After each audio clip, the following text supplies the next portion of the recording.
साल 2026 को लेकर बहुत सारी बातें आपने बहुत सारे ज्योतिषाचार्यों से सुनी और हर कोई यही कह रहा है कि ये साल नई शुरुआतों का है, कई सारी नई उपलब्धियों का है, नई चुनौतियों का है और ऐसे में सबको मिलजुल कर तो देखिए इनका सामना करना ही है। लेकिन ज्योतिष शास्त्र में बहुत सारी बातें हैं, ग्रहों की चालों को भी यहाँ समझा जाता है।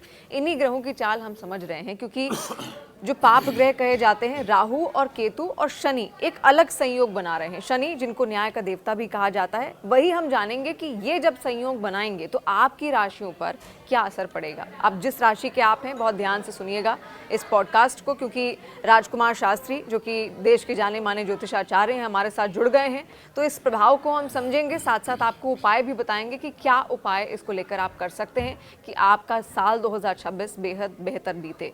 पहले तो इस संयोग को हम समझेंगे क्योंकि पाप ग्रह कहते हैं राहु और केतु को और फिर न्याय के देवता हैं शनि, तीन मिलाकर संयोग, कैसा संयोग बनेगा राजकुमार जी?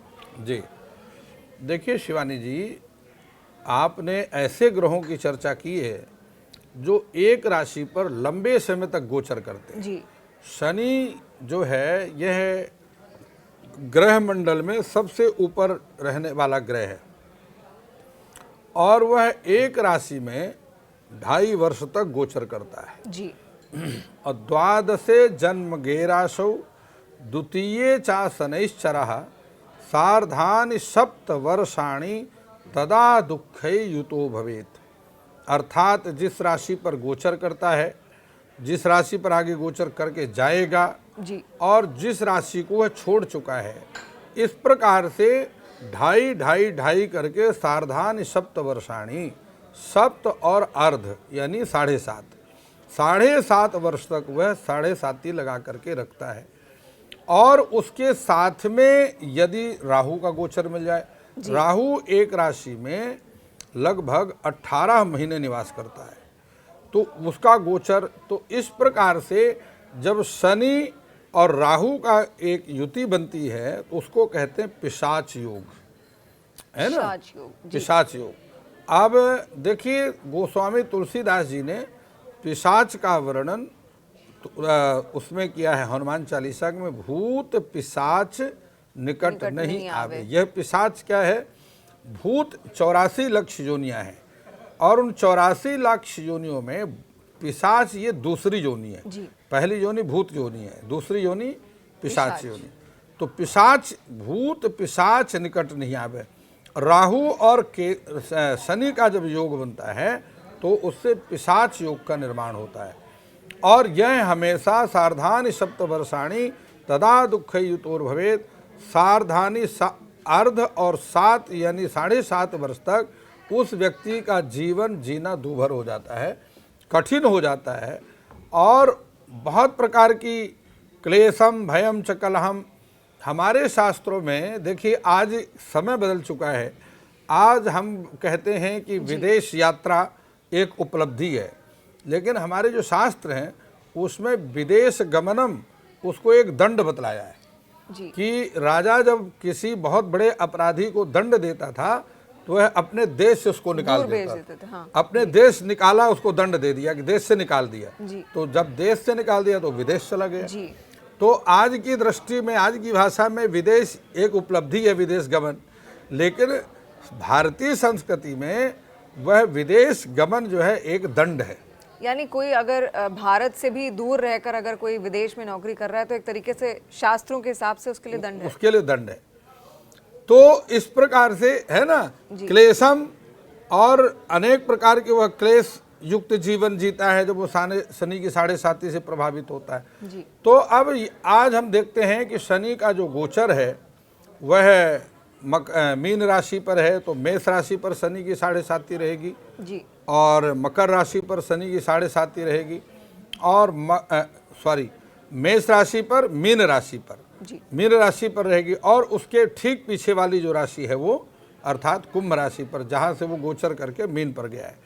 तो इस प्रकार से कुंभ राशि का यद्यपि वह है स्वामी भी है, मकर का स्वामी भी है, लेकिन मीन का स्वामी नहीं है और मंगल उसकी शत्रु अर्थात मंगल की राशि है मेष राशि। तो इस प्रकार से मेष राशि के लिए बहुत अधिक कष्टकारक हो जाएगा और साथ में मीन राशि के लिए बहुत हानिकारक रहेगा। और साथ में अब पहले तो कुंभ पर जो है राहु का गोचर चल ही रहा है और शनि उसका स्वामी है। तो इस प्रकार से यद्यपि शनि हमारे ज्योतिष में मित्र ग्रह हैं, शत्रु ग्रह हैं और सम ग्रह हैं। और मित्र दो, अगर नैसर्गिक मित्र और तात्कालिक मित्र, अगर ये नैसर्गिक मित्र और तात्कालिक मित्र दोनों हो जाते हैं तो वह अधिमित्र बन जाता है, यानी बहुत अधिक हानिकारक हो जाता है। यानी ग्रह जहाँ पर बैठा हुआ है उससे 3 राशि पीछे या 3 राशि आगे वो तात्कालिक मित्र हो जाता है। और जो नैसर्गिक मित्र है वो परमानेंट मित्रता है, जैसे शनि और राहु की परमानेंट, ये नैसर्गिक मित्र है। स्वाभाविक रूप से दोनों का स्वभाव मिलता है, इसलिए वो नैसर्गिक है। और केतु जो है वह राहु से ठीक 7वीं राशि पर गोचर करता है, क्योंकि स्वरभानु नाम का जो दैत्य है समुद्र मंथन के समय, उस स्वरभानु नामक दैत्य को भगवान श्री हरि विष्णु ने अपने चक्र से उसको काट दिया। वह समुद्र मंथन के बाद अमृत वितरण के समय चंद्रमा और सूर्य के बीच में बैठा हुआ था। भगवान ने उसको भी अमृत पिलाया, क्योंकि भगवान कभी भेदभाव नहीं करते। भगवान के समा प्रिया सुहृदवानो भक्ता नाम भगवान स्वयं। भगवान सम हैं, प्रिय हैं सभी की आत्मा है। भगवान की दृष्टि में दैत्य भी भगवान को उतने ही प्रिय हैं, देवता भी उतने ही प्रिय हैं। लेकिन चूंकि स्वरभानु नामक दैत्य पंक्ति भेद किया, जिस पंक्ति में उसको बिठाया गया था वहां से उठ करके देवताओं की पंक्ति में आ गया, इसलिए भगवान ने उसके सिर का छेदन किया। दूसरी बात यह है कि भगवान ने यह सबको दिखाना चाहा कि देखिए अमृत पीने के बाद व्यक्ति अमर हो जाता है, तो सिर छेदन किया, उसकी मृत्यु नहीं हुई उस स्वरभानु नामक दैत्य की, बल्कि वह 2 हो गया, एक राहु हो गया और केतु हो गया, एक दोनों अलग अलग हो गए। एक का नाम राहु, एक वास्तव में ज्योतिष की यदि हम दृष्टि से देखते हैं तो एक जो है दक्षिण नॉड हो गया और एक उत्तर नॉड हो गया। तो इस प्रकार से यहाँ आप जो भूमध्य रेखा है, भूमध्य रेखा से दक्षिण ध्रुव ये एक अक्षांश है और उत्तर ध्रुव तक है। हमें जो अक्षांश है उत्तर से दक्षिण की तरफ चलता है, और जो रेखांश है वो पूर्व से पश्चिम की तरफ चलता है, वो ग्रीनविच से चलता है। ग्रीनविच जो है इंग्लैंड में एक जगह है, तो वहां से 180 अंश पश्चिम ध्रुव और 180 अंश पूर्व ध्रुव। तो इस प्रकार से जो रेखांश है पूर्व से पश्चिम की तरफ और जो अक्षांश से उत्तर से दक्षिण की तरफ होता है। तो यहाँ पर जो राहु और शनि का संबंध बन रहा है ये बहुत अच्छा नहीं माना जा सकता। सिंह राशि के लिए बहुत हानिकारक रहेगा, कुंभ राशि के लिए बहुत हानिकारक रहेगा, क्योंकि सिंह राशि पर पहले ही केतु का गोचर चल रहा है और कुंभ राशि पर पहले राहु का गोचर चल रहा है। मीन पर शनि, यद भाव गतौ वापि यद भावेश संयुतौ तत्फलानि प्रबलौ प्रदिशे ताम तमोग्रह। और स्थान जो पापक ग्रह हैं वह स्थान वृद्धि करो, शनि स्थान हानि करो जीवा। ये जो पापक ग्रह हैं वह जिस भाव पर जिसके साथ गोचर करते हैं उसके भाव फल को बढ़ा देते हैं। अगर वह दुख वाला है तो उसको और ज़्यादा दुखी कर देते हैं, और अगर वह सुख योग में चल रहा है तो उसको और अधिक सुखी कर देते हैं। तो ये राहु केतु का है। आपने कहा कि जब ये तीनों ग्रह एक साथ आते हैं, राहु केतु और शनि, तो पिशाच योग बनता है। उसको और समझाइए दर्शकों के लिए, मतलब क्या असर होता है अगर हमारी राशि में उस तरीके का योग बन रहा है। आपने कहा सिंह राशि के लिए बहुत अच्छा नहीं है, तो उन राशियों में क्या प्रभाव पड़ेगा, किस तरीके का? देखिए मैं आपको बताता हूँ, केतु साथ कभी नहीं आ सकता है। केतु शनि के साथ तो युति कर सकता है, लेकिन राहु और केतु दोनों एक साथ आ जाए ऐसा नहीं हो सकता, क्योंकि उन दोनों में 180 अंश का अंतर रहेगा ही रहेगा। अब आपको बतलाता हूँ कि बुद्ध्या प्रबंध मत विभ्रम सर्वशून्यम, यह हमेशा जो राहु है वो भ्रम का कारक है ना। तो ये क्या करता है, मिथ्यापवाद बधबंध निराश्रयम चा मित्रातिवैर धन धान्य कलत्र शोकम। सबसे पहले परिवार में गलतफहमी पैदा करता है, पति पत्नी के बीच में गलतफहमी पैदा करेगा। यदि आप ऑफिस में काम कर रहे हैं वहाँ पर जो है सीनियर जूनियर के बीच में गलतफहमी पैदा करेगा, मित्रों के बीच में गलतफहमी पैदा करता है ना। तो यह सबसे पहले गलतफहमी पैदा करके परस्पर विवाद करवाता है।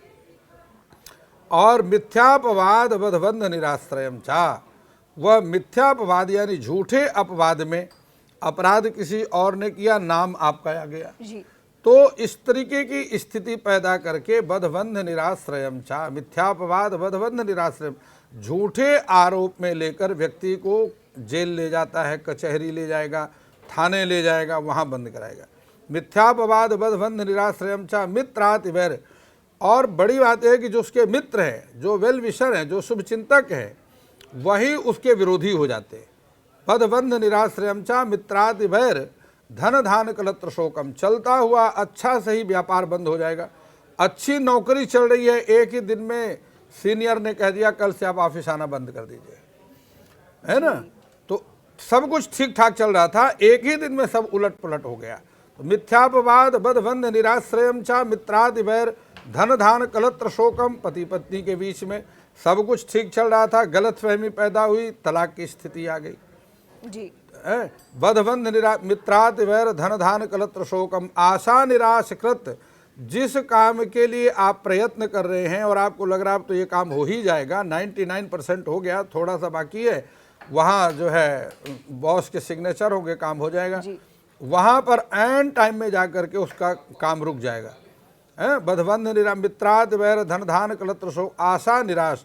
जहाँ आपको पूरी पूरी आशा है वहाँ से निराशा मिल जाएगी। आशा निराश कृत निष्कल सर्वशून्यम कुर्यात शनैश्चर। ये तो शनि का काम है। इस प्रकार की स्थिति शनि पैदा करता है। और बुद्ध्याविहीन मत विभ्रम सर्वशून्यम। बुद्ध्याविहीन मत विभ्रम सर्वशून्यम।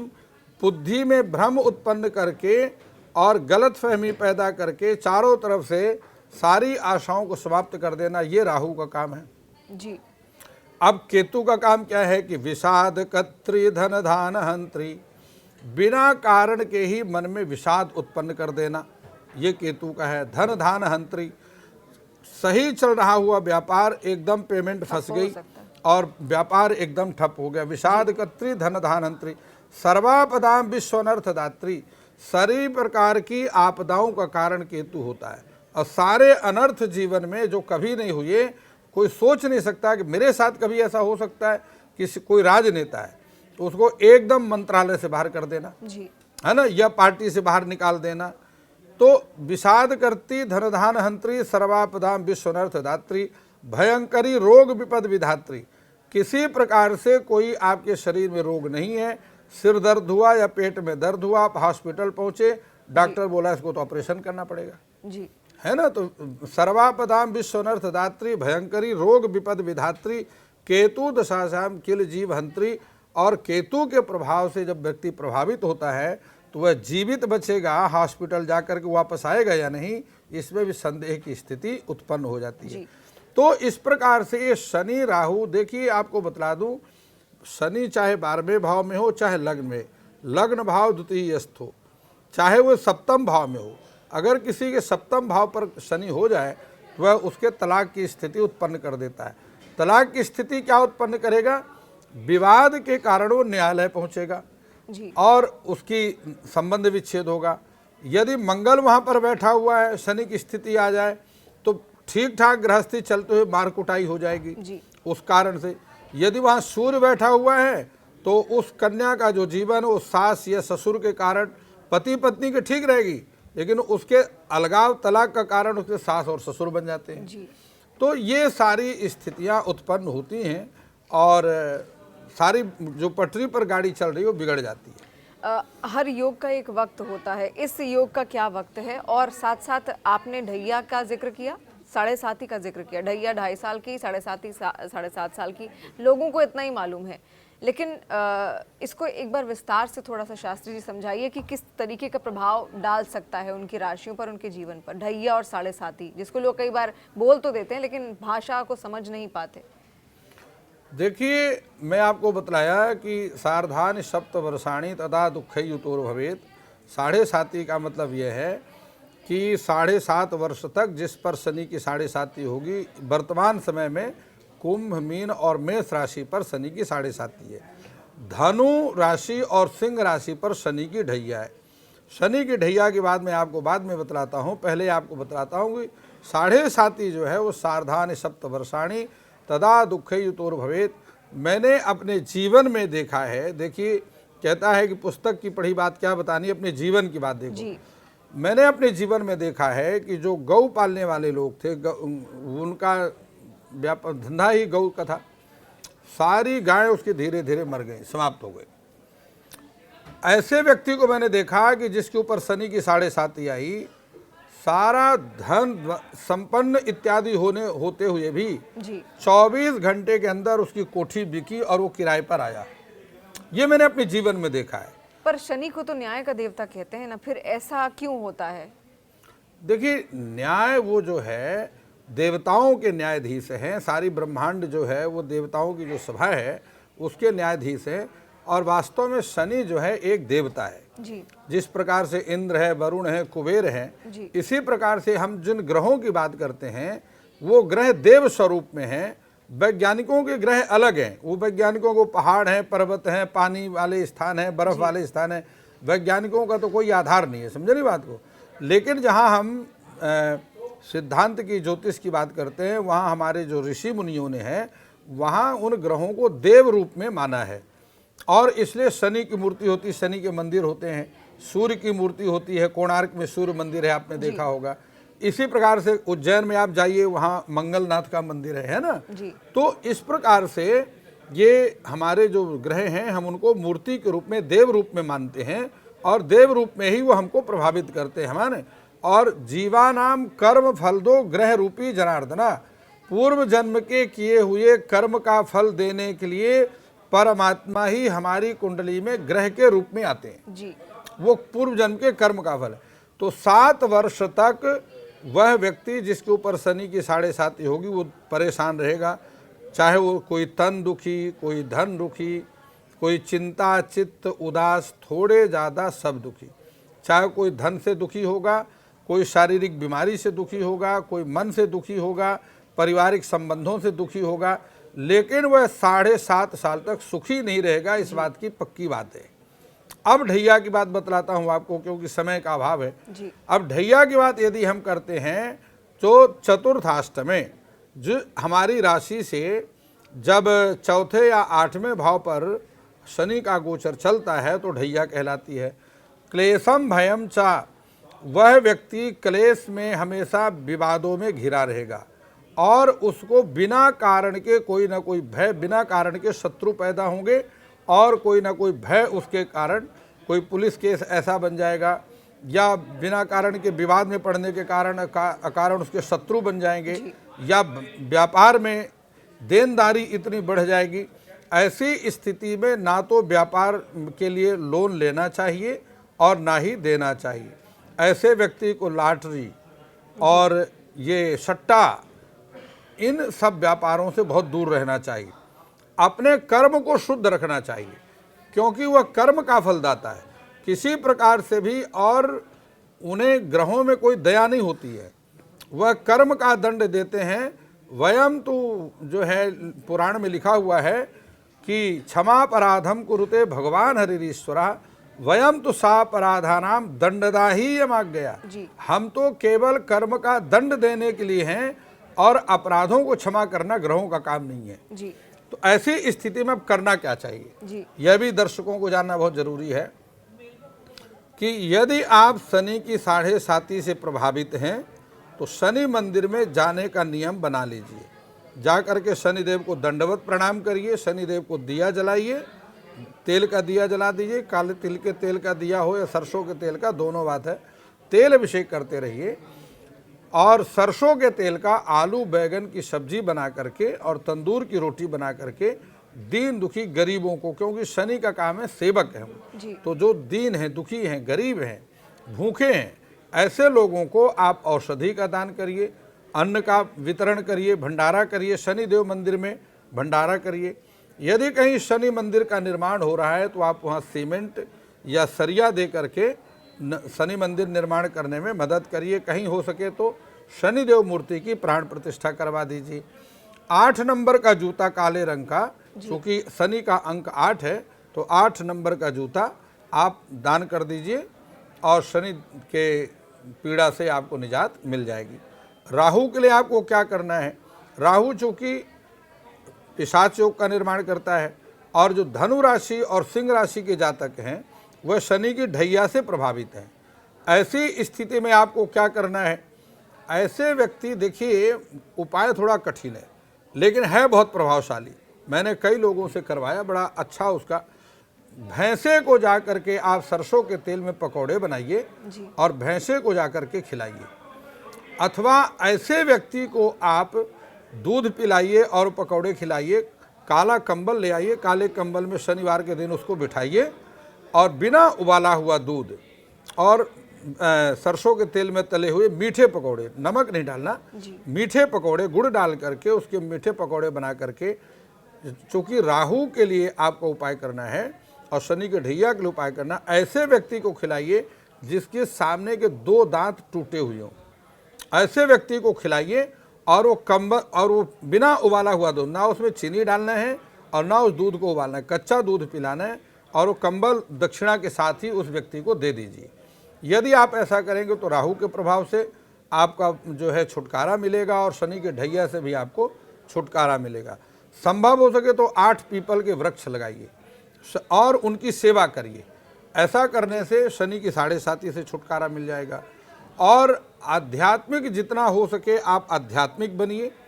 शनि मंदिर में जाकर किसी से विवाद ना करें और किसी महिला विधवा स्त्री का दिल नहीं दुखाना है, बल्कि हो सके तो आप उसकी मदद करिए।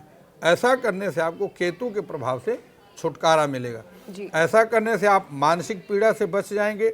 धन का नुकसान हो रहा है आपका, उससे बचाव हो जाएगा। किसी प्रकार के आपके शरीर में असाध्य रोग है, उससे भी आपको बचाव हो जाएगा। पीपल की परिक्रमा करिए। पीपल की परिक्रमा में ओम नमो भगवते वासुदेवाय, यह 12 मंत्र है। इस मंत्र का जाप करते हुए आप पीपल की 108 परिक्रमा करें। ना हो सके, शरीर ना माने तो 8 परिक्रमा करें। ऐसा करने से केतु के प्रभाव से भी आपको मुक्ति मिल जाएगी। जी शास्त्री जी, अब कहा तो यही जा रहा था कि साल 2026 में बहुत सारे बड़े बड़े बदलाव होंगे, राजनीतिक, भू राजनीतिक, और हम देख भी रहे हैं। अब पूरे विश्व की अगर बात की जाए, वेनेजुएला में आपने देखा क्या हुआ, एक राजनीतिक हलचल वहाँ पर अभी भी है। ईरान में भी कुछ ऐसे ही हालात इस वक्त लगातार बने हुए हैं। ट्रंप ने कई और देशों को भी धमकी यहाँ पर दी है। बहुत बड़े बड़े बदलाव विश्व स्तर पर भी लगातार हो रहे हैं। तो क्या आगे आने वाला, अभी तो वर्ष की शुरुआत ही मात्र हुई है, सिर्फ 5-6 दिन ही यहाँ बीते हैं, तो आपको क्या लग रहा है साल के अंत तक कैसा बदलाव देखने को मिल सकता है आगे? देखिए, सिद्धांत में एक श्लोक आता है इसका कि राहु अंगारकश्चैव एक राशो गता यदि महाभयम च कलहम रोग शोक प्रजायते। यह जो शनि का हमारी आपकी गणना के आधार पर उसका अभी 5-6 दिन हुए हैं जी। लेकिन वास्तव में शनि जो है वो 3 महीना पहले से अपना फल देने लगता है। कुछ सिद्धांतकार मानते हैं कि 6 महीना पहले से अपना फल देता है। तो शनि जो है अपना 6 महीना 2026 में, समझ लीजिए कि आप अगस्त 2025 से अपनी भूमिका, क्योंकि शनै शनै गच्छति, शनै शनै चरत यहा शनि, जो बहुत धीरे धीरे चलता है वो शनि है, ठीक है ना जी। तो ये राहु और मंगल, नवग्रहों में सबसे ज़्यादा पावरफुल मंगल है और मंगल के बाद शनि दूसरे नंबर पर आता है। तो राहु और मंगल और शनि की ये जो स्थिति है, साथ में अंक जो है ये, चूँकि शनि का 26, यदि आप कहते हैं 2026 जो है 6-2-8 शनि का अंक है। शनि के अंक के साथ में 2026 ये सूर्य का अंक है, क्योंकि 1 बन जाता है। तो सूर्य का अंक और शनि का अंक, आगे आने वाला जो संबंध, और रौद्र नाम का संबंध, रौद्र का मतलब होता है जो रुला दे व्यक्ति को। तो महाभयम च कलहम रोग शोक प्रजायते, इस प्रकार की महाभय की स्थिति है, बहुत बड़े युद्ध की स्थिति। देखिए, तृतीय विश्व युद्ध नहीं होगा, ये बात पक्की है। क्योंकि तृतीय विश्व युद्ध इसलिए नहीं हो सकता क्योंकि महाभारत का जो युद्ध था वो अंतिम युद्ध था जी। पहले देवदानव युद्ध हुआ, ये प्रथम युद्ध था। दूसरा युद्ध राम रावण युद्ध हुआ, ये द्वितीय युद्ध था। तीसरा महाभारत का युद्ध हुआ, तो यह तीसरा युद्ध था। अब कोई देश ऐसा बचा नहीं जो युद्ध करने की पोजीशन में हो, सभी अंदर से जो है कमज़ोर हैं। तो महायुद्ध जो तृतीय विश्व युद्ध की शंका जताई जा रही वो तो नहीं होगा, लेकिन महाभयम च कलहम, जो बड़े देश हैं वह छोटे देशों पर अपना कब्जा करेंगे, उनके प्रभुत्व को नष्ट करेंगे और अपने आप में मिलाएंगे। और महाभयम, ये महाभय है। कलह, बड़े देश भी आपस में लड़ाई कर सकते हैं, ये कलह की स्थिति, लेकिन वो थोड़े दिन का युद्ध होगा, उसके बाद कंप्रोमाइज हो जाएगा, समाप्त हो जाएगा। और रोग शोक प्रजायते, ऐसे रोग की उत्पत्ति हो सकती है इस 2026 में जिसका इलाज ही ढूंढना मुश्किल हो जाएगा। हमारे जैसे कोविड, बचपन में, हाँ, कोविड नहीं, हुआ था। कोविड तो सामान्य, ये इतनी बड़ी बीमारी नहीं थी कि जिसका रोग ही, जिसका इलाज ही ना ढूंढे। उसका तो इलाज ढूंढ लिया सरकार ने। जी। हमारे बचपन में जब मैं छोटा था 8-10 साल का, तो एक हमारे गांव में बीमारी आई थी। वो बीमारी ऐसी थी, वो हमने देखा गांव में उस बीमारी को, कि अभी पेट दर्द हुआ और अभी डेथ हो गई, सिर में दर्द हुआ, उल्टी आई, डेथ हो गई। तो वहाँ पर आपको समय ही नहीं मिलेगा कि घर में भी दवाई पड़ी है, आखिर कौन सी दवाई खानी है, कोई खिला दे, इतना भी समय, एक घंटे में डेथ हो जाती है। यानी बचने का भी वक्त नहीं। बचने का भी वक्त नहीं। महाभयम च कलहम रोग शोक प्रजाते, जिस हमारे यहाँ उसको हैजा बोलते हैं। जी। हैजा, उल्टी आई उसकी डेथ हो गई, या पेट में दर्द हुआ उसकी डेथ हो गई, हैजा बोलते हैं उसको, दैवी दोष बोलते हैं। ऐसा कहते हैं कि ग्राम देवता जब रुष्ट होता है, तो ग्राम देवता के रुष्ट होने पर, या कुल देवता के रुष्ट होने पर, या स्थान देवता के रुष्ट होने पर इस प्रकार की बीमारियां आती। और उसके बाद उसका उपाय एक ही होता है, ग्राम देवता को जाकर के मनाओ। जी। फिर सारे गांव के लोग इकट्ठे हो करके, ग्राम देवता का एक मंदिर होता है, वहां जाकर के उसकी जो मन्नत होती है वो पूरी करते हैं, तब जाकर के। और ये महीना 1.5 महीना रहता है, और महीना 1.5 महीना में 10% दुनिया खत्म हो जाती है। यानी इस वर्ष के लिए भी ऐसे ज्योतिषीय संकेत हैं? ज्योतिषीय संकेत, मैं वही इसी वर्ष की बात कर रहा हूँ। अपने बचपन की मुझे याद आ रही है कि इस प्रकार की स्थिति हमने अपनी आंखों से देखी है। जी। तो वह स्थिति दोबारा पलट करके आ रही है, और इस साल जो योग बन रहे हैं वो इसी प्रकार के योग बन रहे हैं। जी। शास्त्री जी, इसके अलावा लोगों की अगर नज़र किसी और चीज़ पर है तो वो है सोने और चांदी के भाव। एकदम से हमने पिछले वर्ष देखा, बड़ा उछाल उसमें आया। 2026 में सोने और चांदी के भाव क्या एक बार फिर से ऐसे स्तर पर चले जाएंगे कि खरीदना या सोचना, थोड़ा खरीदने के लिए सोचना पड़ेगा? देखिए, आपने बहुत महत्वपूर्ण प्रश्न किया है, लेकिन ज्योतिष का प्रश्न है, इसलिए इसका उत्तर दर्शकों को देना आवश्यक है। इस बार जो 2026 में है, वो 14 जनवरी को सूर्य मकर राशि में प्रवेश करेगा। जी। 17 जनवरी को बुध मकर राशि में प्रवेश करेगा। जी। 18 जनवरी को मंगल मकर राशि में प्रवेश करेगा। शुक्र और सूर्य की युति पहले ही चल रही है। जी।